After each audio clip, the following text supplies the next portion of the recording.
Cigarreras, cuna de libertad. El mito de Carmen, en la novela y en el cine, ha ocultado la verdadera historia de unas andaluzas trabajadoras y combativas. En los siglos XVIII y XIX representan la avanzadilla de la incorporación de la mujer a la fábrica y al mundo del trabajo industrial. Se enfrentan a todas las trabas que la sociedad impone a la mujer. Son dueñas de su hogar e incansables trabajadoras. Cerca de 10.000 cigarreras trabajan en Andalucía en los años de apogeo de la industria tabaquera. Unas trabajadoras con fama de luchadoras y solidarias. Por encima de leyendas o mitos, configuran un mundo muy peculiar. En su realidad más cruda y apasionante, deben conocerse los humos de las cigarreras. Hace un siglo eran miles, en Sevilla, en Cádiz o en Málaga. Las cigarreras elaboraban uno de los productos más preciados que llegaron del Nuevo Mundo. Sevilla es uno de los puertos con más historia del mundo. En el siglo XVI, tras el descubrimiento y conquista de América, la ciudad canaliza por decisión de la corona todo el tráfico de mercancías y de hombres con el nuevo continente. La Sevilla del siglo XVI cambia el rumbo de la historia. Todo el comercio mundial pasa por el Guadalquivir y hasta sus muelles llegan productos desconocidos en Europa. El tabaco es uno de ellos. En 1620 se crea en Sevilla el primer centro de producción de tabaco. Se trata de la primera fábrica del mundo. Al principio, este también era un trabajo de hombres, pero eso cambió en el siglo XVIII, cuando nace en Cádiz la figura de la cigarrera. El desarrollo económico, la expansión extraordinaria, hizo que la gente demandara una serie de productos de un cierto valor. Y uno de estos productos fueron los cigarros, de manera que hubo que crear una dependencia en Cádiz exclusivamente para hacer cigarros. Y al ser exclusivamente de cigarros, fueron exclusivamente operarias las que se impusieron, mientras que en Sevilla seguían los hombres, en Cádiz se creaba el modelo de comportamiento que va a dar lugar a la cigarrera que todos conocemos y al mito de la cigarrera que se gestó en torno a la figura de Carmen en Sevilla. Desde Cádiz, el modelo de la mujer cigarrera se extiende a la fábrica de tabacos de Sevilla y al resto de factorías españolas. Y aparece un nuevo proletariado femenino, donde la mujer no depende del hombre. Ahí se produce un fenómeno de un colectivo tan importante como la cigarrera en Europa, que es el primer colectivo que reivindica sus derechos en el trabajo y en el amor. Desde esa época, son muchas las mujeres que aspiran a convertirse en cigarreras, pero no todas tienen las mismas posibilidades.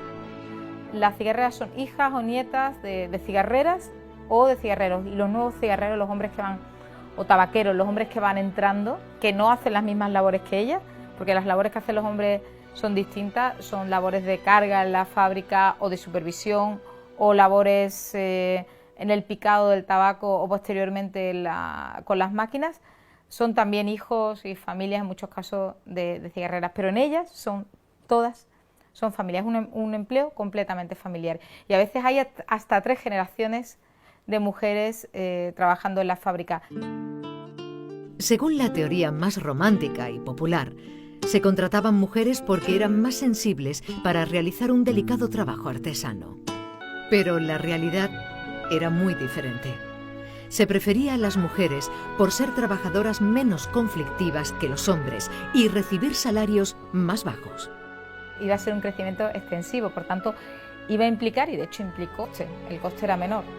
Las mujeres compaginan su trabajo con las labores domésticas y maternales, y a menudo lo hacen en su propio puesto de trabajo.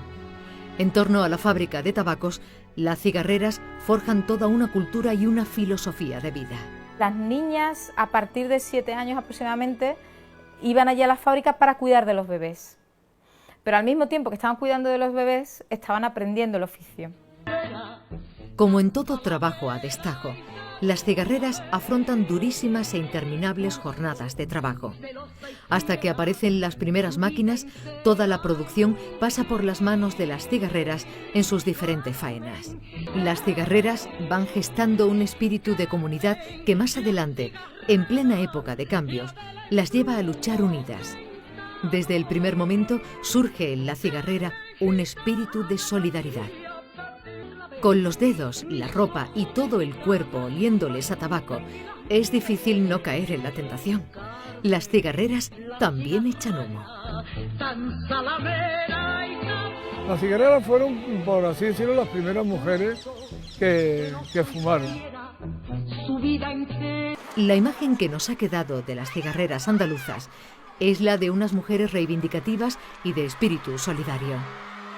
Estas mujeres tomaron conciencia de su poder al ser tan numerosas y estar concentradas todas en un único centro. Es decir, todas entraban por la misma puerta y entonces cualquier problema que le surgía a una era el problema del grupo, el problema del taller y el problema al final de toda la fábrica. Las cigarreras de Sevilla ya protagonizan algunas de las primeras manifestaciones femeninas de la historia.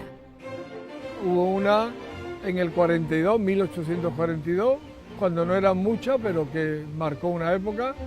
Hubo otra en el 1885, cuando ya eran 6.000, y aquello creó un problema tremendo en la ciudad. Y después ya hubo otra en el año 1920, ya en plena crisis de los inicios del siglo XX, que también creó enormes problemas a las autoridades, a la compañía, se cerró la fábrica y hubo graves altercados. En aquellas huelgas, las reivindicaciones se alejan de los objetivos básicos del proletariado masculino. Las cigarreras persiguen un modelo de trabajo femenino. Ellas no secundaron la jornada de 8 horas, porque la jornada de 8 horas ellas las constreñía en un horario fijo y no les convenía, porque ellas tenían otro trabajo que hacer también en la casa y por tanto eso no les convenía. Entonces, en ese sentido, ellas llevaron a veces la lucha por su cuenta. Aunque desarrollan un trabajo duro y contaminante, estas obreras saben apreciar el valor de su independencia frente al hombre. Un derecho que es entonces una utopía para la mayoría de las mujeres.